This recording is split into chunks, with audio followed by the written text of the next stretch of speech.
Nice to see you all. Nice to see you. All right. Thank you. So let's go for it. Yeah, let's go. Go. Tell us about your character. My character's called Hank Henshaw, and he is head of the DEO, the Department of Extra-Normal Operations. He's a bit of a mystery. In the comic books, he has a whole mythology, which I'm kind of really looking forward to exploring and kind of unpacking and seeing how we can kind of incorporate that into the TV show. I'm really excited being with him. It's a great cast. So I've seen the pilot, and so I was wondering, you just said that you're the head. Are you going to get to do any action? Yes, I am. I think I'm going to get out into the field. I think he's going to be more than just the kind of office bad guy. Because that's what he is in the pilot. He's going to be a little bit more. It was very difficult to kind of to get everything into the pilot, and obviously they had to choose. And I think the DEO was slightly kind of marginalized, so it's going to be fun to kind of get that out and really explore it. Excellent. Are we going to see any kind of connection between the comic book version of Hank Henshaw and your character on the show? Is there any connection? Yeah.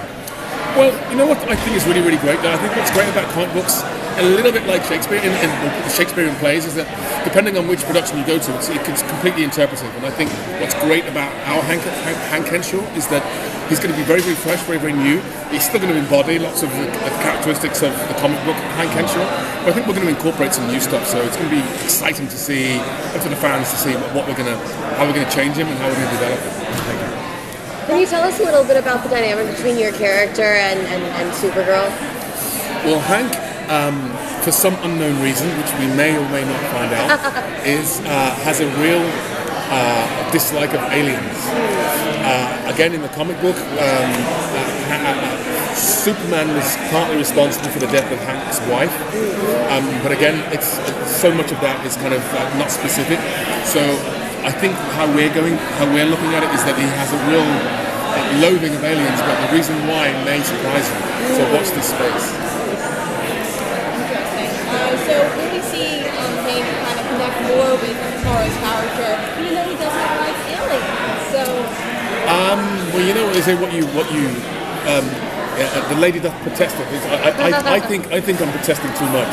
So I think there's got to be a connection there down the line that may be revealing and may be exciting. So I felt it when I was playing it. I felt like every line I'm like, why do I hate this woman so much? Why is there such a problem with that? So it's going to be interesting to see what that reason is and if we can resolve it.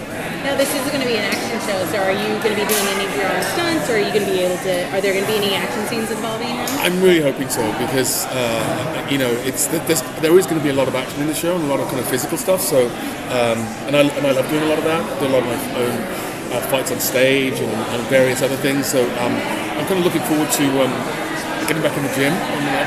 I've had a really busy year, so I haven't done any training. So Monday morning, first thing, it's back in the gym and getting ourselves ready. I have to say both the girls, Kyla and Melissa, already got their personal trainers on, so I need to catch up. Superheroes are so huge now. What kind of weight does that have on you to make the show great in comparison to all the other superheroes out there? Well, what's different about our show? We have a female superhero, and I think that's what's so great and so refreshing about this show. Is not only do we have like a great cast, but I think it's the strength of it is in the women, and I think it's going to be really interesting to see how Melissa, when you have this superhero, but she's dealing with insecurities, she's dealing with, and I think that those things make her very relatable, and. I think you do get it in other superhero shows, but again, because it's so unique having a female there, hopefully we'll have a lot more chance to be maybe explore the emotional aspect of struggle, because those are things that make superheroes very relatable. And I think we have a generation of flawed superheroes, what we're seeing now, and I think that's what makes them, as opposed to these kind of unstoppable, indestructible guys. The fact that they are fallible makes them very related. So Hank works with Kara's adoptive sister Alex, right? Who works with you. Right. So are we going to get that story of how did Hank recruit Alex into DEO, or are we going to get that developed over the season? I hope so. I think I say at the end of the show that she thinks it was the reason why you got me into the DEO because of my sister. Right. And again, that's a lovely moment of insecurity in her, a little moment of doubt. And I say, well, actually, yes, that was the reason why we got you in, but you're why you got to stay. So what's wonderful about the script is it's, as I say, it's full of people struggling with their sense of confidence, and it's going to be nice to play that. All right, thank you so much. Thank you. Great, thank you.